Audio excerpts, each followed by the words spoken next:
ಈ ಹೆಡ್ಲೈನ್ಸ್ನ ಪ್ರಾಯೋಜಕರು NBC bearings ದೀರ್ಘಾವಧಿ ಸ್ಪರ್ಧೆಗಾಗಿ ಸುದೀರ್ಘವಾಗಿ ಧ್ವಜ ಕಟ್ಟಿ 6 ದಿನ ಯಾಕೆ ಸುಮ್ಮನಿದ್ರು? ಇದರ ಹಿಂದೆ ಯಾರೋ ಇದ್ದಾರೆ ಅನ್ನೋದು ಸ್ಪಷ್ಟ. ಸ್ಥಳೀಯ ಶಾಸಕರ ಮೇಲೆ ಸುಮಲತಾ ಗುಮಾನಿ. ಧ್ವಜದಂಗಲ್ನಲ್ಲಿ ಜಿಲ್ಲಾಡಳಿತ ನಡೆದುಕೊಂಡ ರೀತಿ ತಪ್ಪು, ಪರಿಸ್ಥಿತಿ ಅವಲೋಕಿಸಿ ಕ್ರಮ ಕೈಗೊಳ್ಳಬೇಕಿತ್ತು. ಟಿವಿ9ಗೆ ಸುಮಲತಾ ಹೇಳಿಕೆ. ಕೆರಗೋಡು ಧ್ವಜದಳ್ಳೂರಿಗೆ ಬಿಗ್ ಟ್ವಿಸ್ಟ್. ತ್ರಿವರ್ಣ ಮತ್ತು ಕನ್ನಡ ಧ್ವಜಕ್ಕಷ್ಟೇ ಅನುಮತಿಯಿಂದ ಸರ್ಕಾರ. ಹನುಮ ಧ್ವಜಕ್ಕೂ ಪರ್ಮಿಷನ್ ಕೊಟ್ಟಿದ್ದಾರೆಂದ ಗ್ರಾಮಸ್ಥರು. ತಾರಕಕ್ಕೇರಿದ ಹನುಮ ಧ್ವಜ ತೆರವು ವಿವಾದ. ಬಿಜೆಪಿ ಜೆಡಿಎಸ್ಗೆ ಟಕ್ಕರ್ ಕೊಡಲು ಮುಂದಾದ ಕಾಂಗ್ರೆಸ್. ಮಂಡ್ಯದಲ್ಲಿಂದು ಗ್ಯಾರಂಟಿ ಯೋಜನೆಗಳ ಸಮಾವೇಶ.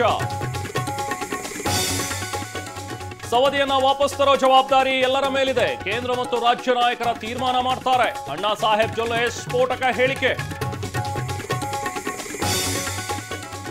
ಫೆಬ್ರವರಿ 1ರಂದು ಸಂಸತ್ನಲ್ಲಿ ಮಧ್ಯಂತರ ಬಜೆಟ್. ದೆಹಲಿಯಲ್ಲಿಂದು ಸರ್ವಪಕ್ಷಗಳ ಸಭೆ. ವಿಪಕ್ಷಗಳ ಸಹಕಾರ ಕೋರಲಿರೋ ಕೇಂದ್ರ ಸರ್ಕಾರ.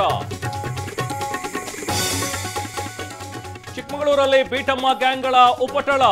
9ಕ್ಕೂ ಹೆಚ್ಚು ಗ್ರಾಮಗಳಲ್ಲಿ ಆತಂಕ. ಕಾಡಾನೆಗಳ ಸೆರೆಗೆ ನಾಗರಹೊಳೆಯಿಂದ ಬಂದ 8 ಕುಮ್ಕಿ ಆನೆ.